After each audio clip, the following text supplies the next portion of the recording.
I am the voice, a whisper hiding in the shadows. Too scared to come out into a world consumed by its own interests. While I am young, I am human, and deep down can sense, just as you do, that something imperative is missing in my life.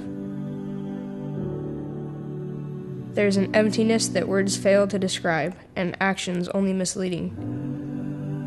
A deep longing for something more than our culture seems to offer. Something my mind may try and ignore, yet my heart simply can't no matter how hard I try. It is the void that causes me to kick, scream, shout, run, isolate, and even willfully hurt others. And I fear as I sit alone and in the dark that I am beginning to accept this void as a way of life. Each passing day and observation of the times only affirms that it is by very definition just the way things are.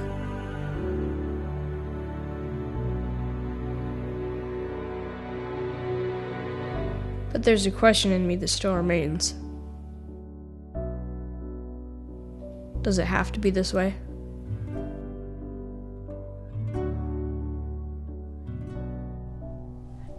When I first started acting out, I can say I was about 7 years old. I was raped by one of my family members, and that's when it all started. That's when I started to think, what's the point of even being here? I was always a troubled child. Grew up with a mom and dad who were never really there. I had problems with my dad, and me and him have never really gotten along. And then I've also been bullied by a lot of people in school. With my anxiety that I had before depression, I wasn't really able to make friends, so I isolated myself.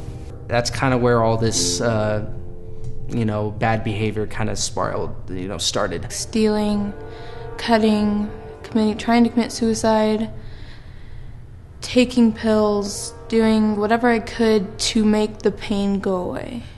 And that just really pushed me over, because then people would be talking about me, saying rude things about me, making up rumors. And so I had to try to cope with that. How I was missed and how I acted, and how even something as simple as a relationship with somebody or somebody to keep me accountable, how that would have helped me so much. A lot of pain and anger inside of me, because I feel like almost it's my fault. Because I don't want to think about things, and I don't want to feel certain feelings that I feel.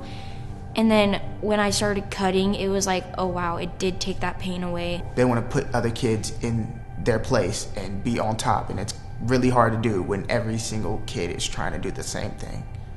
And there's nobody there looking toward each other. It's just about building your own empire. It's like a chain. You start with one thing, and then it just continues and continues to spiral out of control. Then it turned into a problem, because that began to feel this, hunger and thirst to try to fit in.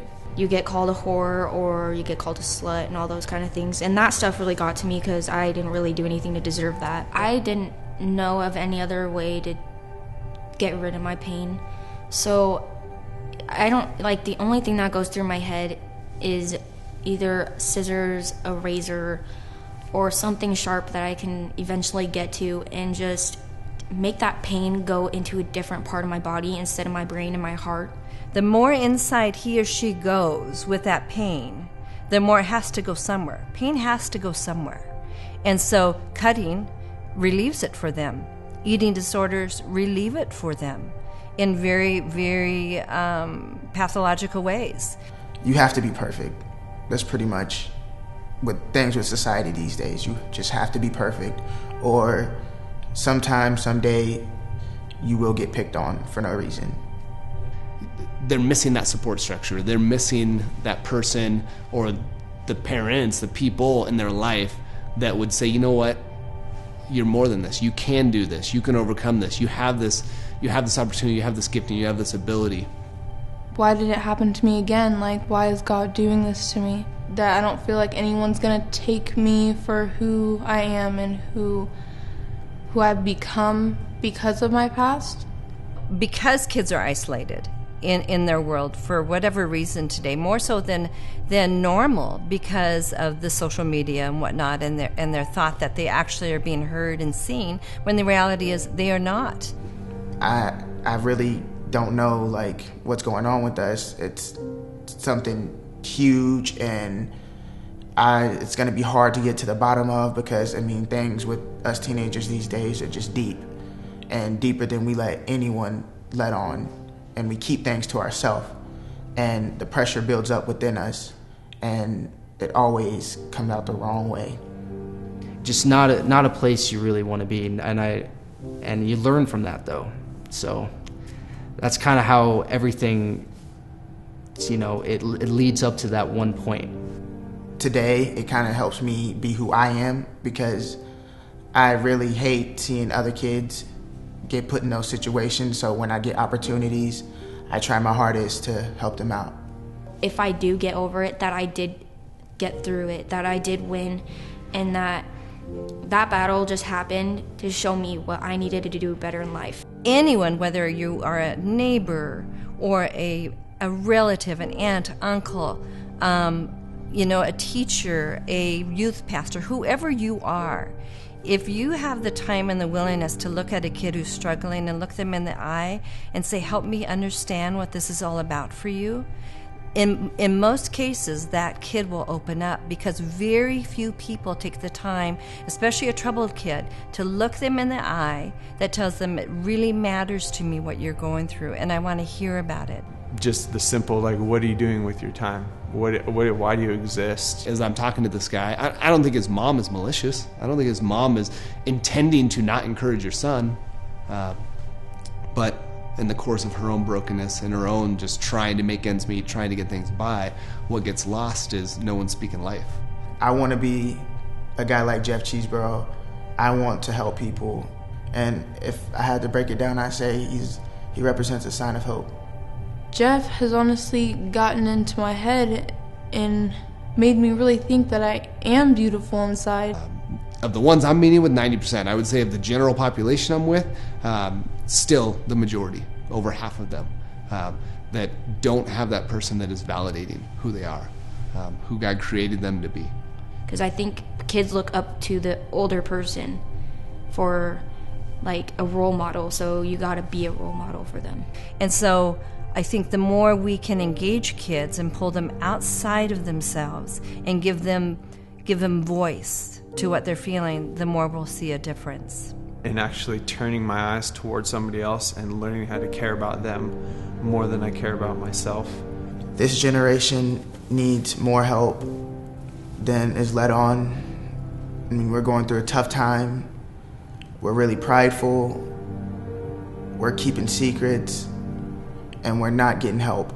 We need good ways to let out this pressure, because things are getting worse and worse. Crime rates getting higher, suicides getting higher, like you said.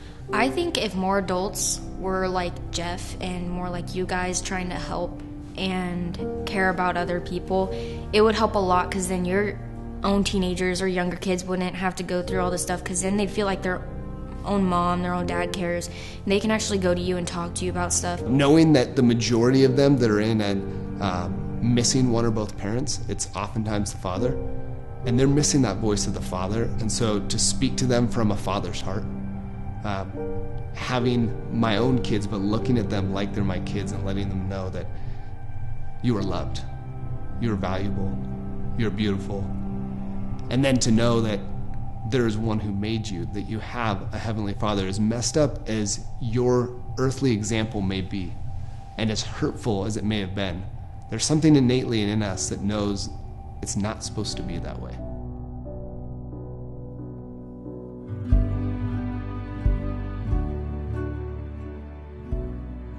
Truth is, while it may be hard for me to see and even admit,